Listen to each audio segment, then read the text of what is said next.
Good evening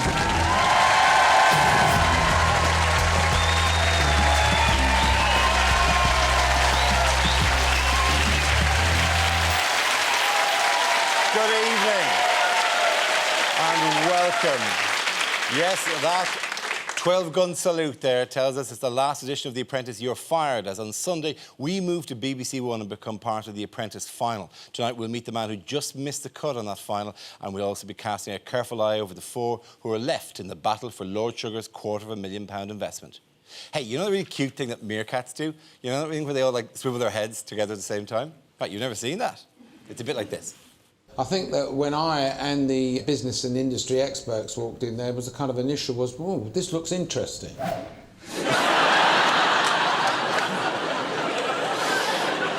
Let's meet our panel. Chocolate entrepreneur Angus Thirlwell, leadership consultant and comedian Ruby Wax, and columnist Kelvin McKenzie. Welcome to Your Fired.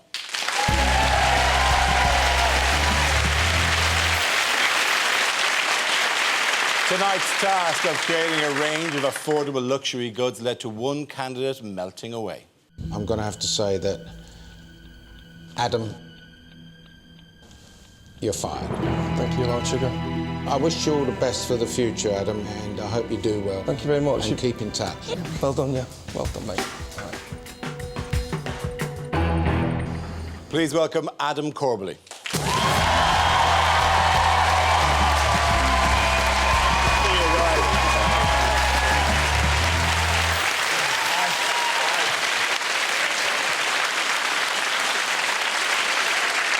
Were you gutted by the... Or did you think... There was a look in your eyes like you knew this was going to go? Yeah, it was my time to go. I was happy to go, as you could tell, you know. OK, cool. I'm just going to... I have another thing to do, but I've written it down here. Love that, yeah. Other than that, I knew you'd go...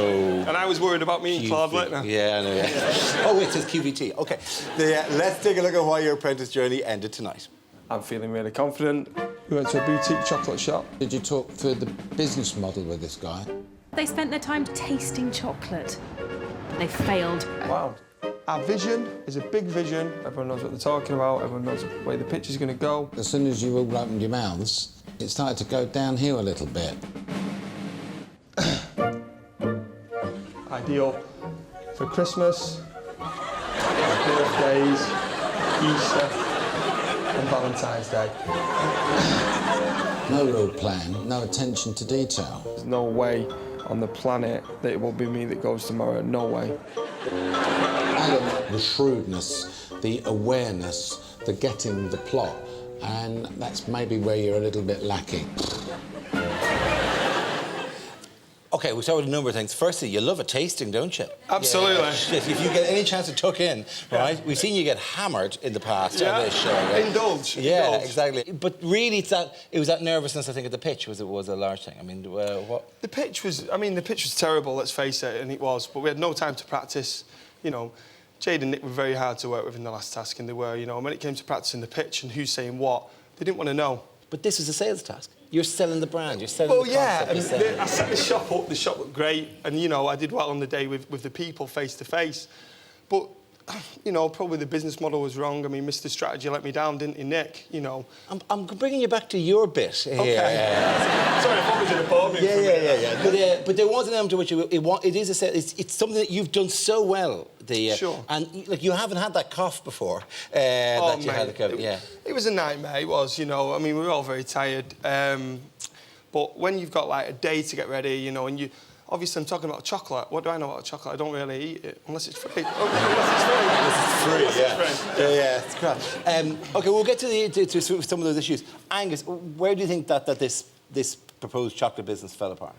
Well, I think the first thing you've got to do is, you know, the task is to do something in aspirational luxury. Choose something that you actually feel passionate about to start with. And sure. Hearing you say you don't actually like chocolate, well, I could tell you're going to lose straight away. Yeah.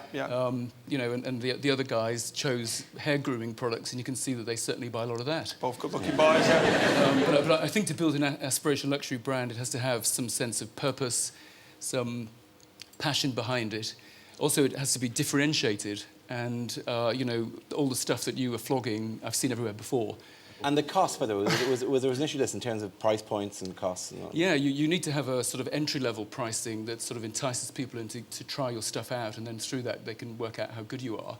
Then you have a sort of core pricing, which is a middle bit, where you make most of your money, and then you have a bit of stretch at the top end as well, where you try and get the really big spenders to really go for it if they want to be extravagant. And yours is all, you know, down to $2.99 and $4.99. Yeah. By the way, 99 is not a nice ending for a luxury product either. Do you know, I wouldn't. Of course it isn't. Nobody goes, I'd like a Ferrari, but like 1 penny off the price. You're completely right. That's very true. You must be in business. Yeah. Ruby, what did you think? I think you would make a great squishy toy as a human being. No, seriously, you do. You look like a... We could brand that together. There's no shark teeth, but it's so weird when you see people on TV and then you see them here. Yeah. Likewise. Do I look better in real life? Do I look better in real life? No, be honest. I'm a big fan, honestly. I grew up watching No, you, no, so. don't bullshit me. Okay? No, but you know, you looked in the show like you know when you're driving in your car and you're about to hit that rodent, you know, and then it's roadkill. You look kind of startled, and now you look, you know, you're cool and you're saying it's my time to go, like you're going to die after the show. You know, he's the rabbit that's going to sacrifice himself. But you know, you look kind of cool. Are you? I don't get what's an act and what's really you. Are you saying lines or are you really like this?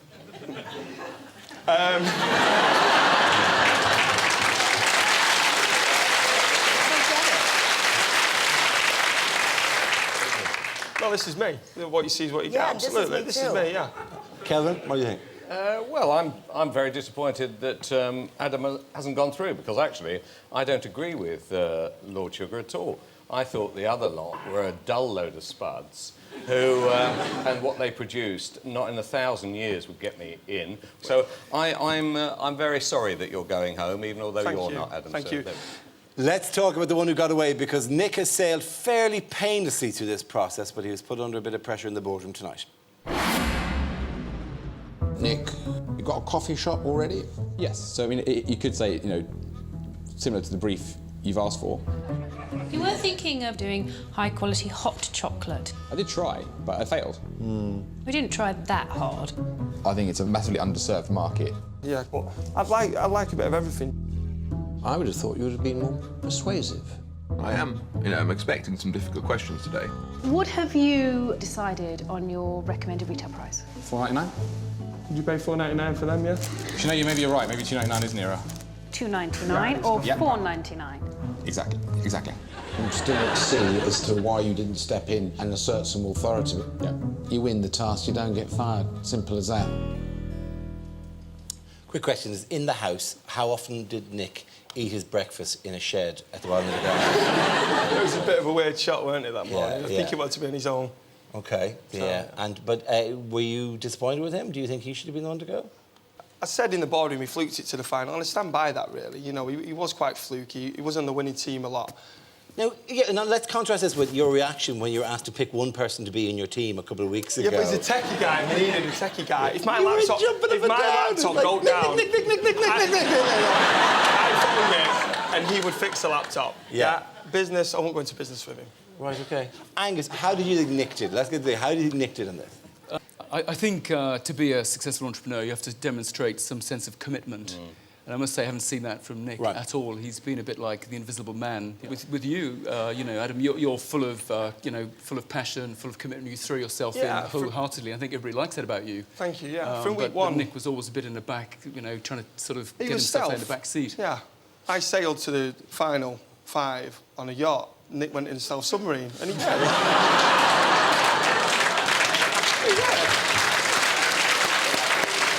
Adam, describe for me the yacht. I wish to hear more about this yacht. My image of you wasn't as much a yacht as like a Viking boat where you're rowing furiously on your own, right? And drumming and rowing. I'm only rowing one, I'm going around in circles, right? It's a long oar on either side. Kelvin, Nick, you know, for all the flump and all that, like whatever, he's more of a technical man. Yeah, but he didn't have any. He didn't put any energy in. He said, "I had this idea, but it was bashed away." I thought he was massively lucky to go through. The one thing you do need is plenty of punch. If you're going to be an entrepreneur, you have got to actually believe in something that you will die for it. Because if somebody's putting money into you, right, they want to be sure you are going to die for it. So I was very, very disappointed. He's clearly a clever guy. And but he also strikes me at 25. I got the impression he could have been 55, didn't you? He was very old for a 25-year-old, I thought. But look, he seemed a nice enough guy, and I think he was lucky to come through. All right. Throughout this process, Adam, you've been praised for throwing yourself, and you've praised yourself for throwing yourself wholeheartedly into every task, even when they've been out of the phrase. Here it is again. You couldn't get anybody more out of his comfort zone than him. What do you think? What does it look like on a monitor? Although there's two of something, they're not always the same.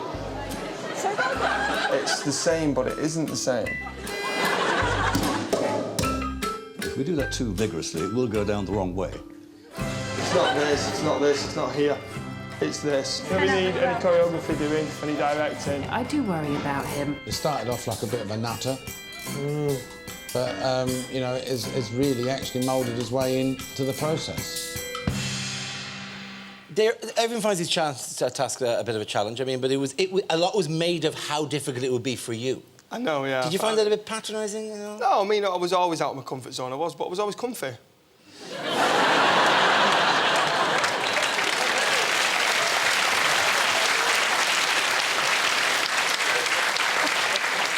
Did it sort of flatter you to a certain extent? I mean, the notion, because it's ridiculous, the notion that you work, like you have a market stall, you have a business sort of thing. You also have a property business, right? You're not like just Del Boy here, right? But the notion that you would somehow, in the world of art, be like, oh, what is this? What is wine? I've never heard of such a thing. We don't have that up north. Like, that kind of flattered you a bit to a certain extent? I'm very honest to admit, I didn't have a clue about urban art. I didn't have a clue about English sparkling wine. But, you know, I'd say I performed better than all the other candidates in both tasks. Of course you would. However, Sorry, what show are you watching?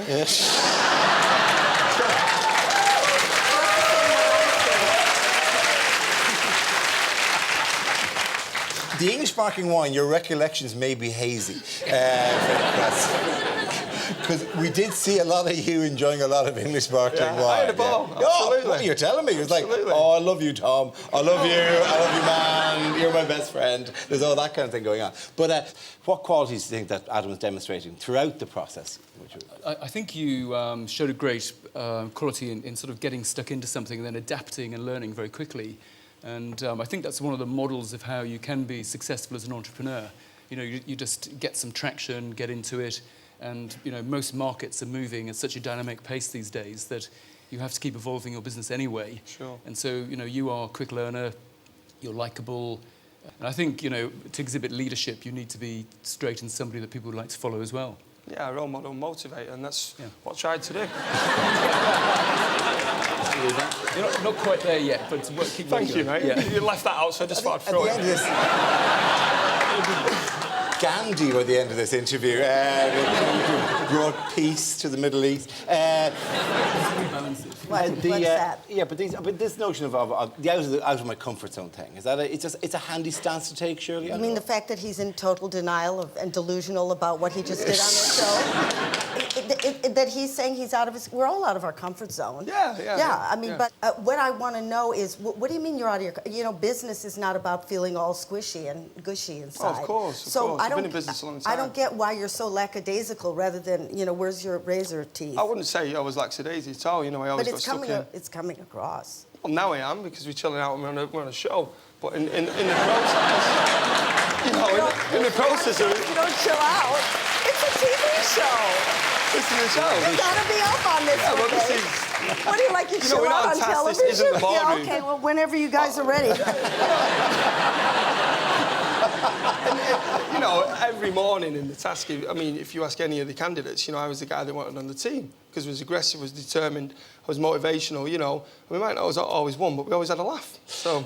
You spoke about, you are a confident man, like, and you've a confidence you've earned. you'd believe, right? But you were quite shy, I think, when you were younger. Like, I mean, Massively, massively shy, yeah. That was in the final five, but you cry. Would you cry on stage, or you found? Yeah, I cried on stage. Yeah, it might happen again tonight. You never know if really gets away. No, I'm starting to go the other way. I love you. Thank you. Oh, you are a good salesman. So There's what no happened? question. What happened? Did you? Why, you know, how did you go from being like a shy kid to at 19 having a market stall? I don't know. I mean, I suppose, you know, I left home at school at 16 and, you know, bills to pay. So you've got to get stuck in, you've got to do it. You know, some of us don't have a choice. So you've got to overcome anything that gets in your way. And if shyness is one of them things, and just get on with it, you know.